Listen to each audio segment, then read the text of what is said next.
కానీ ఓటేసి గెలిపిస్తే ఇలా రాష్ట్రంలో జరుగుతున్నదేంది? ఒకనాడు మన నినాదం తెలంగాణ ఉద్యమంలో నీళ్లు నిధులు నియామకాలు, నీళ్లు నిధులు నియామకాలు. ఇలా రేవంత్ రెడ్డి ప్రభుత్వం వచ్చినాక ఏమైపోయింది? ఆ నినాదం మారిపోయింది. ఇప్పుడు ఏమిటి తెలుసా కొత్త నినాదం?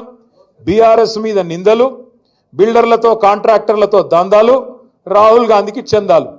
నిందలు దందాలు చందాలు, నీళ్లు నిధులు నియామకాలు లేదు, నిందలు దందాలు చందాలు. తెల్లారి లేస్తే ఎవరిని దోసుకోవాలా, ఎవరిని ఎట్లా బెదిరించాలా, ఎవరిని తోలు వలిచి పైసలు వసూలు చేయాలా, ఎట్లా ఢిల్లీకి డబ్బులు పంపాలా. రేవంత్ రెడ్డి గారు మాటల మనిషి అని మనకు ముందే తెలుసు. మాటలు బాగా చెప్తాడు. ఎలక్షన్ల ముందు చాలా చెప్పిండు మాటలు, మీకు యాదుకుండాల. మాటల మనిషి అనుకున్నాం ఆనాడు, కానీ మూటల మనిషి అని ఇప్పుడు తెలుస్తా ఉన్నది. అప్పుడు చంద్రబాబు నాయుడు మూటలు మోసిండు, యాదుకుండాల మీకు. ఓ నల్ల బ్యాగులో దొరికిండు కదా, యాదుకుందా?